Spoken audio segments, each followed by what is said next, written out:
Bonjour à tous, cette semaine dans Info Hebdo, découvrez les cours d'informatique donnés à Zinswiller, un forum des métiers à Niederbronn et une conférence du père Le Dogar à Reichshofen.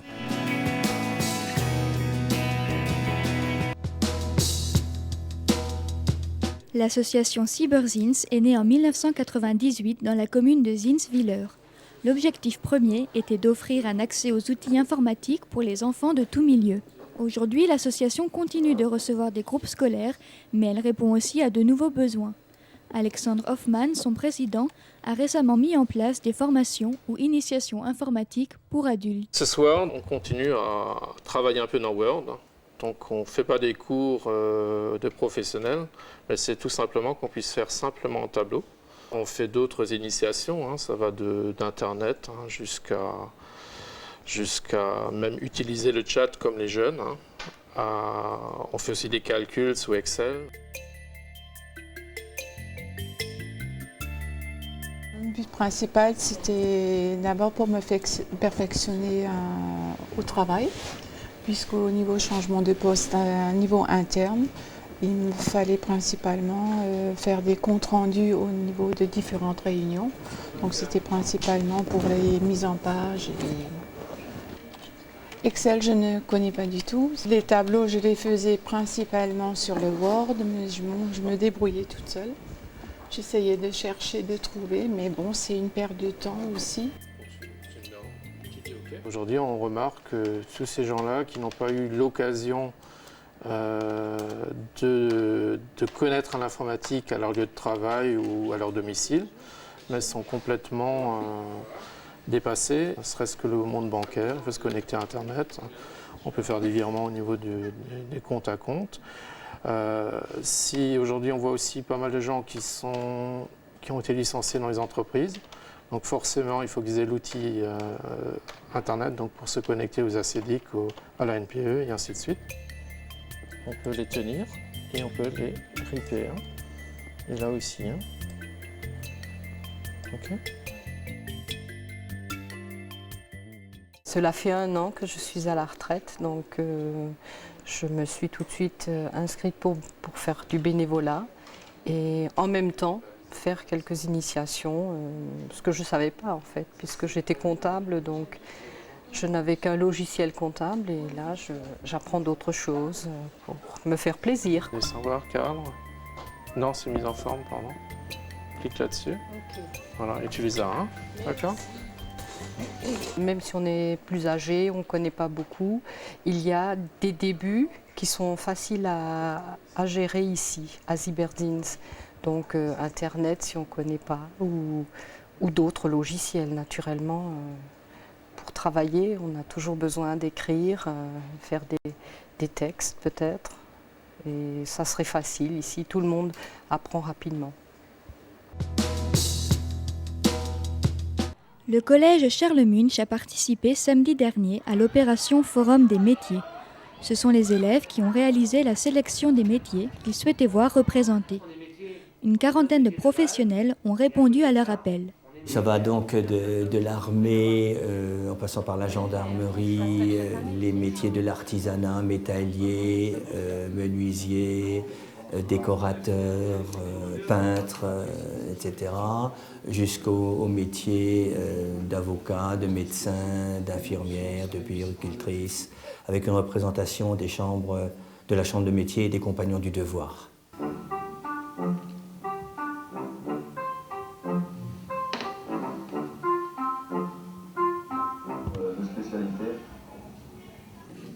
Il y a plusieurs aspects dans cette opération qui sont visés, à savoir ouvrir le collège sur le monde de l'entreprise, faire prendre conscience aux élèves qu'un jour l'école se terminera pour eux et qu'il faudra s'engager dans la vie professionnelle, et enfin, à travers les entretiens qu'ils mèneront au cours de la matinée, leur faire prendre conscience de ce que c'est que le monde du travail et ce qui les attend donc après la formation. Chez Lufthansa, vous faites cette formation une fois que vous avez passé votre entretien d'embauche. Ça, juste le texte, et ça, juste le texte. Et puis après, les autres le récupèrent, et puis ils agencent tout ça. Les pompiers, c'était chouette, oui. Ils nous ont appris que les pompiers c'était un métier dur, que on pouvait pas beaucoup se reposer. Les pompiers, ça me plairait, bon. Mais police municipale, par contre, non, c'est pas... Il nous a pas plu beaucoup, enfin pas à moi en tout cas. Cette opération lourde et un peu phare pour l'établissement est associée à un certain nombre d'autres opérations, des stages de découverte en entreprise. Ils vont en faire une pendant une semaine avant les vacances d'hiver. Il y a parallèlement à cela des mini-stages qu'ils peuvent faire dans des établissements d'accueil, notamment les lycées professionnels sur Haguenau. Et il y a les stages qu'ils font pendant les vacances scolaires qui concernent plutôt les candidats à l'apprentissage. La salle des cuirassiers de Reichshoffen était comble pour accueillir lundi dernier le père Denis Ledogard. Infirmier et aumônier depuis 1988 au sein de l'hôpital Haute-Pierre, le père Denis a témoigné de sa vocation, redonner du courage aux personnes en souffrance. Je crois que je ne suis pas devenu aumônier d'hôpital par hasard. Je ne crois pas trop au hasard, parce que dans ma propre enfance, ceux qui ont lu mon livre « La tendresse pour tout bagage », il y a peut-être même en cet instant même des images qui leur reviennent. J'ai effectivement la notion de ce que ça veut dire avoir un petit frère handicapé. Ma maman aussi était souvent malade. Donc cet univers que j'ai rencontré, tout ça fait que je pense que j'avais un peu envie de faire quelque chose pour les autres. Denis Ledogard a rendu hommage au dévouement des bénévoles de l'aumônerie de Haute-Pierre ainsi qu'à tout le personnel hospitalier, indispensable à la bonne prise en charge des malades. Le travail de chacune de ces personnes me paraît vraiment important. Si vous allez dans un bloc opératoire, je ne sais pas, des instruments qui n'ont pas été lavés, qu'est-ce que vous voulez? On ne peut pas opérer. Si vous n'avez pas des gens qui les ont stérilisés, ça ne va. Si vous n'avez pas des personnes qui ont nettoyé la chambre d'un malade, qui l'ont aéré, qui ont fait en sorte que tout soit bien arrangé, la place de chacun. Donc, je voudrais qu'on leur rende hommage. Puis, dans une salle chargée d'émotions, il a abordé les thèmes douloureux de l'hospitalisation et du décès à travers l'histoire de Christelle, 15 ans, atteinte de leucémie. Quand vous êtes dans votre lit, quand vous avez un enfant hospitalisé, quand vous savez que quelque part, il y a un mauvais diagnostic qui vient d'être posé, il y a des pronostics dont on a peur, qui suis-je, où vais-je, Dieu existe-t-il, quel est le sens de ma vie, à quoi bon vivre, qu'est-ce que j'ai fait? C'est vraiment le lieu où se posent les questions fondamentales. À l'issue de la conférence, l'association paroissiale Saint-Michel a remis au père Ledogard une somme de 2500 € collectée au profit des enfants malades de son établissement. J'aimerais bien que les gens comprennent que lorsqu'ils vont traverser, parce qu'on va tous le faire, l'épreuve de la maladie, c'est de ne pas perdre confiance, mais c'est de miser sur l'amour des siens. Et je crois que dans toutes les familles, il y a toujours beaucoup d'amour qui peut être donné. Donc je veux surtout susciter cela ce soir. Que les gens ne désespèrent pas, quelle que soit la situation. Parce qu'il y a toujours un petit clin d'œil, il y a toujours un petit sourire possible, il y a toujours un rayon de soleil. Le père Denis sera présent à Niederbronn le 13 mars pour une nouvelle conférence dont le thème sera l'accompagnement en fin de vie.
Désormais, le cimetière de Hüttenhofen n'aura plus la même allure.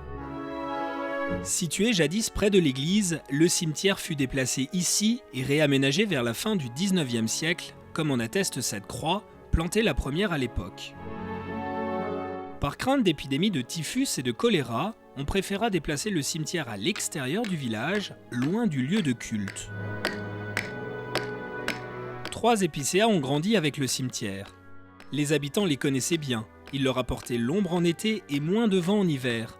Malheureusement plus en très bonne santé, ils menaçaient de céder au prochain gros coup de bourrasque. La commune a décidé alors de les supprimer.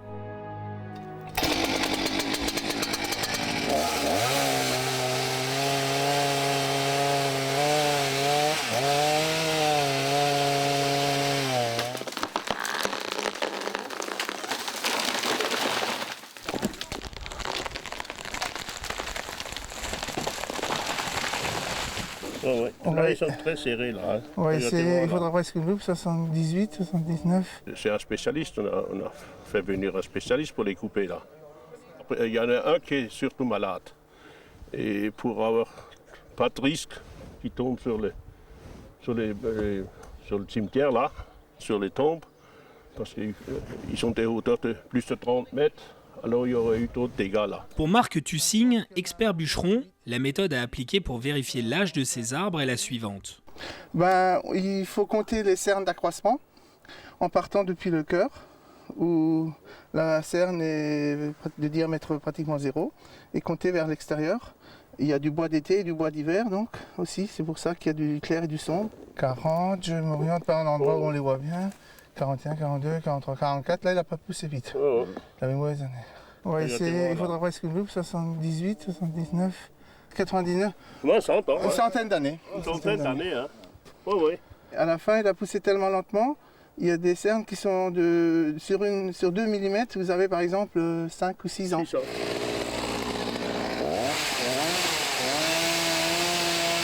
Et pour abattre ces colosses de 10 tonnes chacun, la technique de coupe en escalier est nécessaire.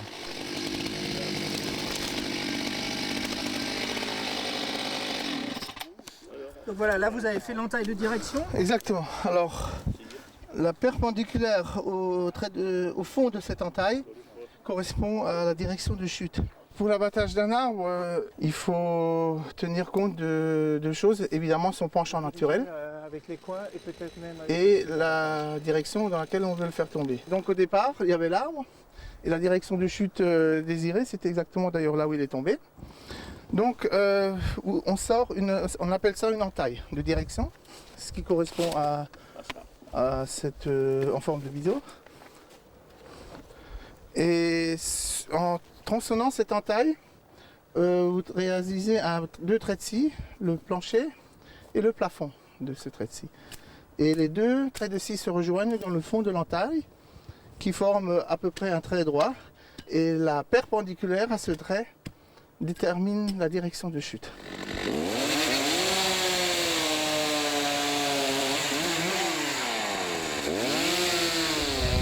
Là.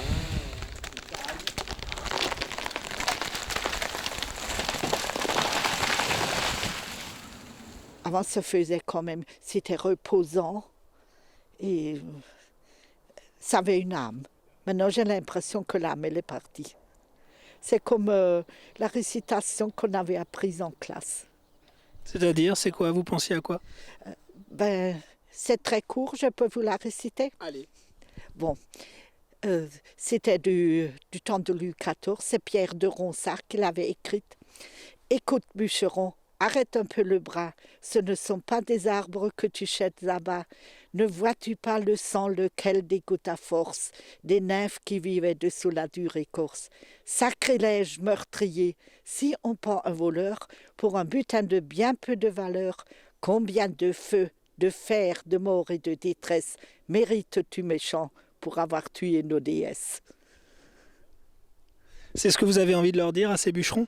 Je leur ai dit. Enfin, ce n'est pas des bûcherons, c'est un bûcheron professionnel. C'est le premier adjoint au maire. Et puis, il y a mon mari.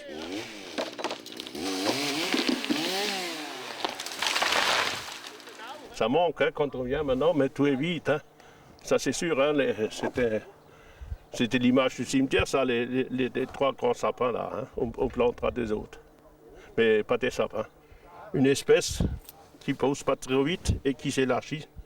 On mettra 2, mais on plantera tout de suite des grands, pas des petits. On ne va pas planter des petits, hein. On va planter déjà quelque chose qui a une forme. Le cimetière est en dessous de nous et au-dessus, maintenant, il y a un cimetière d'arbres. Voilà, c'est le mot de la fin.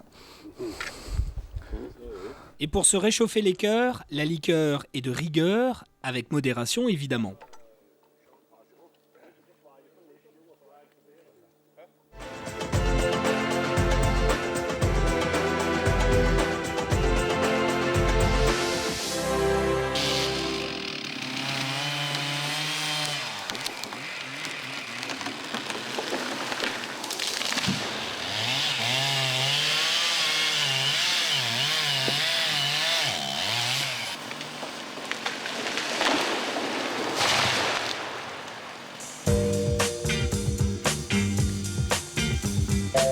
Guillaume Simon est forestier à Reichshofen. Il nous emmène aujourd'hui sur son lieu de prédilection pour nous expliquer ce qu'est un plan de gestion de la forêt.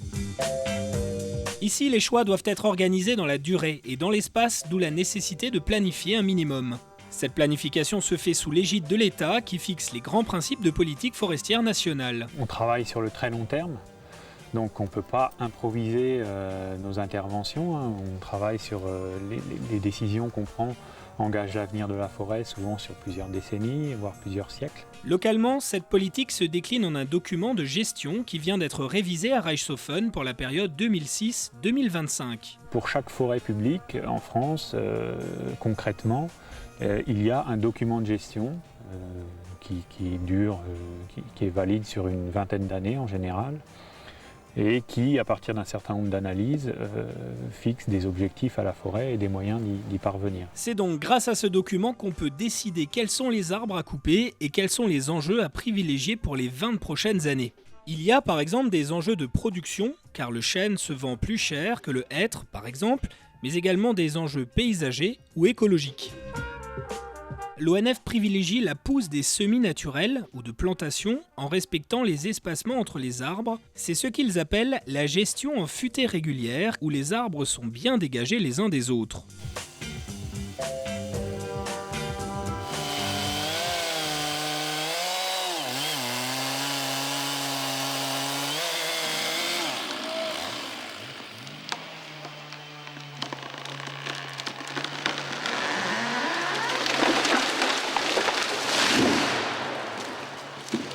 Dans ce plan de gestion, on a dénombré 72 parcelles sur 1260 hectares, réparties sur 3 massifs, le massif du Wintersberg, du Neuwald et du Sandholz.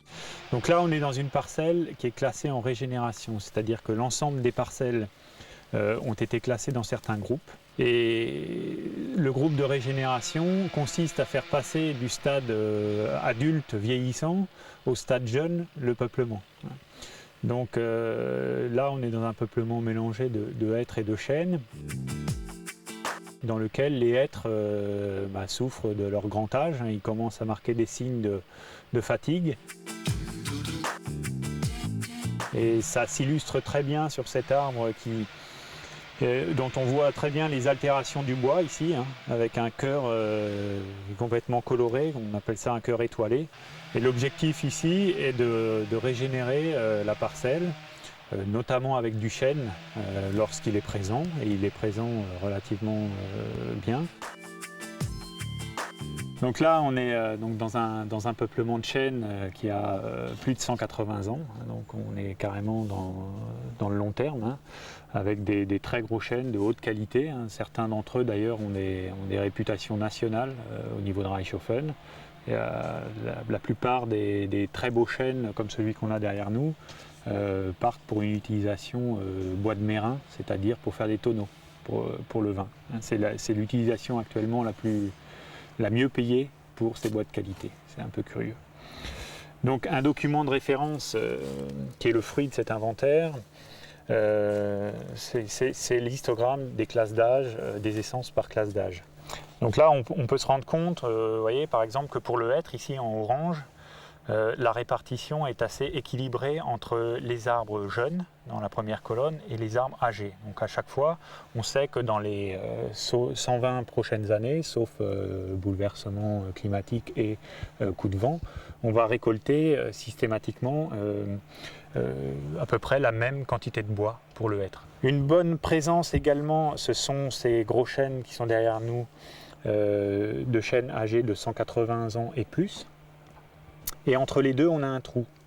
Donc ça s'explique notamment par l'importance du pin sylvestre en rose, qui est une essence introduite dans les Vosges du Nord au milieu du 19e siècle, à l'époque où les sols sont très sollicités par le prélèvement répété de bois énergie pour alimenter les forges de Dietrich. Et les forestiers de l'époque voient dans le pin sylvestre une manière de régénérer rapidement les sols et plus facilement. Donc il y a eu tout un effort de fait sur le pin qui ne l'aura pas été sur le hêtre. Ensuite, troisième point, on voit que depuis une soixantaine d'années, il y a une volonté clairement affichée à Reichshofen de redonner au chêne une place d'importance. Si vous voulez connaître les détails de ce document, sachez qu'il est possible de le consulter en mairie ou à la sous-préfecture.